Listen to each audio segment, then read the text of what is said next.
अस्सलामुअलैकुम guys, welcome to YouTube channel funny art by Ayesha. आज की इस वीडियो में हम डिस्कस करेंगे कि आप अरेबिक अल्फाबेट्स को पोजीशन के हिसाब से किस तरह से लिख सकते हैं। जैसे कि मैंने मेथोडोलॉजी को जब डिस्कस किया था, मैंने आपको बताया था कि पोजीशंस होती हैं अल्फाबेट्स की। अब वो पोजीशंस कौन सी हैं? There are 4 positions: isolated, initial, medial, final. अब हरफ ब हरफ देखेंगे कि क्या सारे के सारे जो हरूफ हैं अरेबिक अल्फाबेट्स हैं वो सभी 4 पोजीशंस रखते हैं, या उनमें से कोई ऐसा है कि जो इस तरह से लिखा जाएगा और इस तरह से नहीं लिखा जाएगा। तो चलें देखते हैं। सबसे पहले हम बात करते हैं अलिफ की। तो अलिफ जब हम सिंगल या आइसोलेटेड या जिसे हम कहते हैं अकेला लिखते हैं तो उसको लिखने का क्या तरीका है?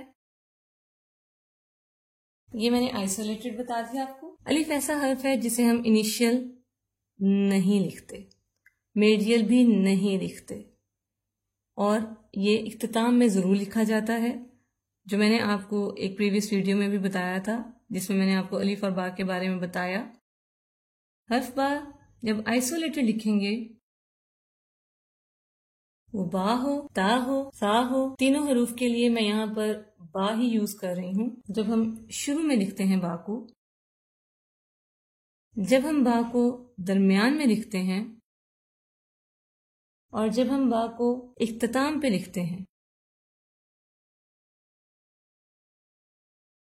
ये है इसकी फाइनल फॉर्म। बा, ता, सा तीनों को लिखने का यही तरीका है कि अगर बा अकेला आए तो उसे इस तरह से लिखेंगे, अगर बा शुरू में आए तो इस तरह, बा, ता, सा में से कोई भी दरमियान में आए तो इस तरह, एंड में आ रहा हो तो फाइनल हम इस तरह से लिखते हैं। अब हम बात करते हैं जीम की। जीम जब आइसोलेटेड हो यानी अकेला जीम आ रहा हो तो हम उसे कैसे लिखते हैं, ये आप लोग लर्न कर चुके हैं। जीम, हा, खा तीनों हरूफ इसी तरह से लिखे जाएंगे जैसे मैं आपको बता रही हूँ। जब जीम अकेला आएगा तो इस तरह से, जब जीम किसी दूसरे हर्फ से पहले आएगा तो किस तरह से लिखा जाएगा। जब जीम किसी लफ्ज के दरमियान में आए यानी इससे पहले भी कोई हर्फ है और इसके बाद भी कोई हर्फ है तो किस तरह से लिखा जाएगा।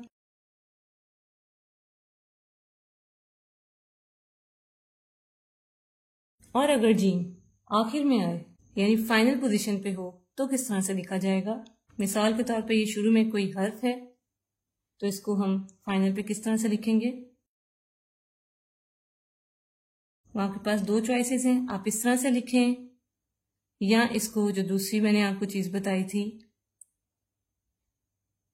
ये बनाएं।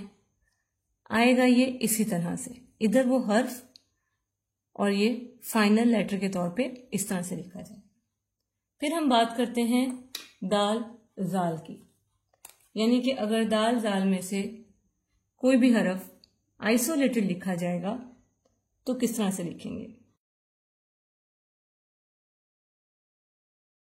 दाल अलिफ की तरह ना तो शुरू में आ सकता है ना ही दरमियान में आ सकता है। दाल आता है आखिर में या अकेला। अकेला जब आएगा किस तरह से लिखेंगे, आपने इसकी प्रैक्टिस की हुई है। जब आखिर में लिखेंगे तो किस तरह से लिखा जाएगा।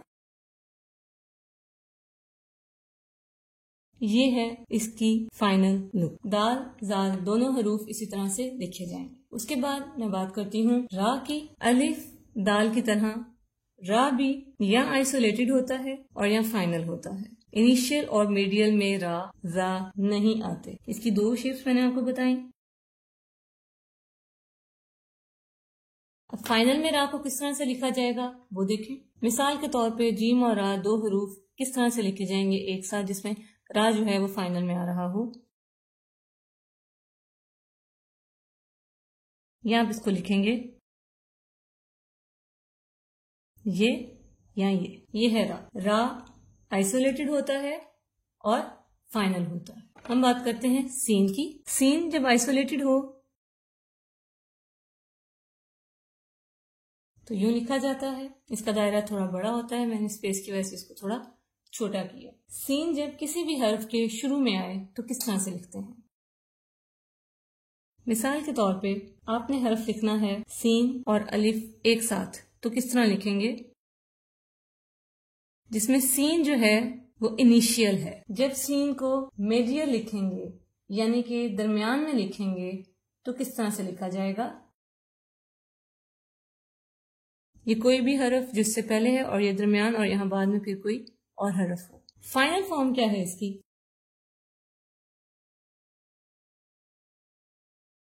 सीन शीन इसी तरीके से लिखा जाएगा। अब बात करते हैं स्वाद की। स्वाद मैंने आपको बताया आइसोलेटेड फॉर्म में स्वाद इस तरह से लिखा जाता है, जो आपने प्रैक्टिस कर ली है स्वाद द्वाद की। अब देखना यह है कि स्वाद द्वाद जब शुरू में आए तो किस तरह से लिखे जाएंगे। मिसाल के तौर पे अगर स्वाद आता है अलिफ के शुरू में या किसी भी हर्फ के शुरू में, फिर आप यहाँ अलिफ लगाएं, बा लगाएं, कुछ भी लगाएंगे तो तरीकाकार यही है इसको लिखने का। जब स्वाद दरमियान में आए सेम यही तरीका है। मिसाल के तौर पे यहाँ कोई हरफ है और अब स्वाद को आपने लिखना है, स्वाद इसी तरह से लिखा गया। और अगर स्वाद आखिर में आएगा, ये है स्वाद द्वाद दोनों की शेप। नेक्स्ट लेटर है तो ज़ौ। तो आइसोलेटेड किस तरह से लिखा जाता है ये आप लोग जानते हैं, मैंने आप लोगों को बताया है। तो को जब शुरू में लिखेंगे किसी भी हर्फ के तो किस तरह से लिखा जाएगा?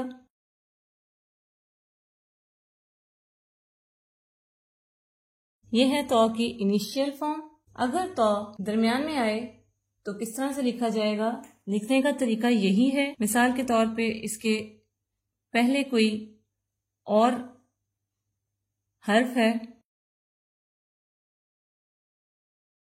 तो आपने देखा कि लिखने का तरीका वही है, सेम है, बस वो हर्फ इसके शुरू में आ जाए। और अगर तो आए आखिर में तो भी इसके लिखने का तरीका यही है।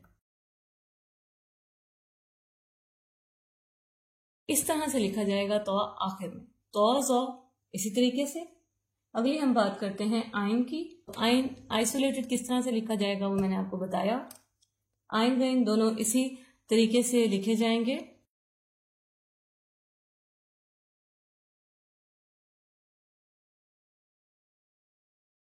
जैसे हम अपनी प्रीवियस वीडियोस में आइन की शेप को डिस्कस कर चुके हैं। जब आइन दरमियान में आएगा तो किस तरह से लिखेंगे?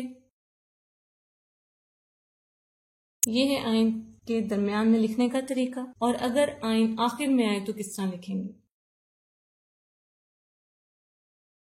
आइन गैन दोनों इसी तरीके से लिखे जाएंगे। जो नेक्स्ट हरफ है हमारा वो है फा। फा इंडिविजुअली किस तरह से लिखा जाएगा आपको मैंने बताया।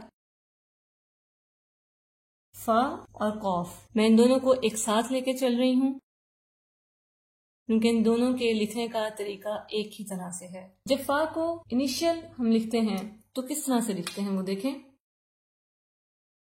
ये चीज बनती है इसके साथ। फिर चाहे आप इसको खींच के अलिफ लगाएं, यानी इसको आप लंबा करें तो इसको प्रॉपर लिखें, तो फिर चाहे ये आप इसके साथ अलिफ का हर्फ लिख रहे हों या काफ की अगर मिसाल ले लें, ये बनाया, और फिर चाहे आप इसके साथ बा लिखें, बनाया, ये इसी तरीके से जाएगा। जब ये दोनों हर्फ दरमियान में आते हैं तो किस तरह से लिखेंगे। मिसाल के तौर पे यहां कोई हर्फ है तो ये बन जाएगा, ये है फा, और उसी तरह कॉफ। और अगर ये दोनों फाइनल पोजीशन पे हैं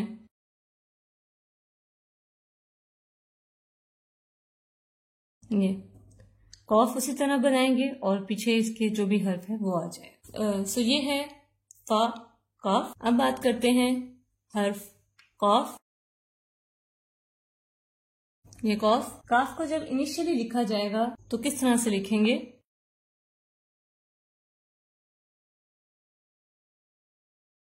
ये है काफ की इनिशियल फॉर्म, और यहाँ आप कोई भी हर्फ जो दूसरा आपने लगाना है सा वो आप लगा सकते हैं। मिसाल के तौर पे मैं यहाँ बा लगा देती हूँ तो ये इस तरह बन जाएगा। मीडियल फॉर्म इसकी क्या है। मिसाल के तौर पे यहाँ कोई और हर्फ है तो ये यूं, उसी तरह कट और इस लेंथ के साथ,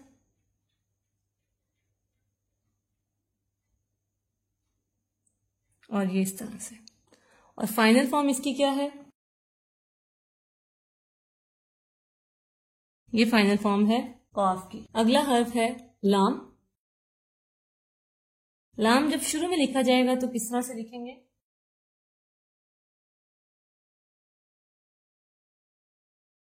लाम को बा के साथ, जीम, हा, आइन, इन हरूफ के साथ जब लिखेंगे तो वो इस तरह से लिखा जाएगा। लाम जब दरमियान में आए तो किस तरह से लिखा जाएगा?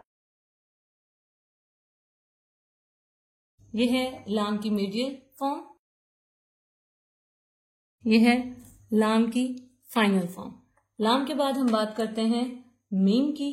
मीम के बारे में मैंने आपको बताया,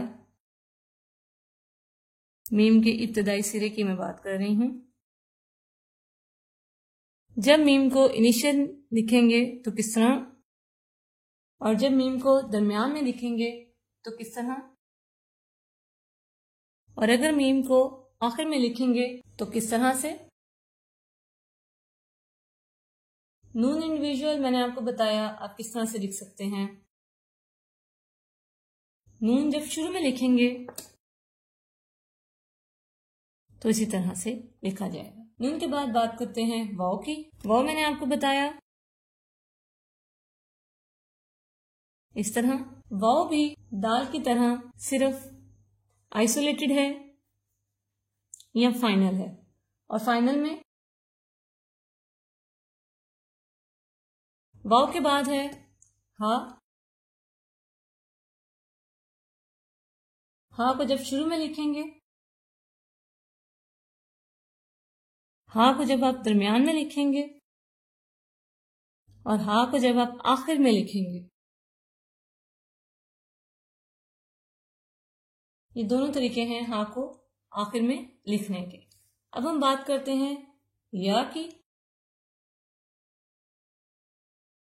या को जब आप शुरू में लिखते हैं इस तरह से, या को जब आप दरमियान में लिखते हैं, और या को जब आप आखिर में लिखेंगे तो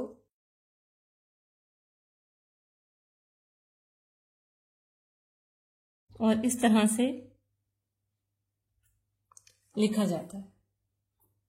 आई होप सो कि आपके लिए आज की वीडियो काफी हेल्पफुल रही होगी। मैंने आप लोगों को तमाम ग्रुप्स की पोजीशंस के हिसाब से प्रैक्टिस करके दिखाया कि किस तरह से किस हर्फ को लिखेंगे। Stay tuned, watch my channel, do your practice work, and please show me via Facebook page or via my Instagram profile. So take care.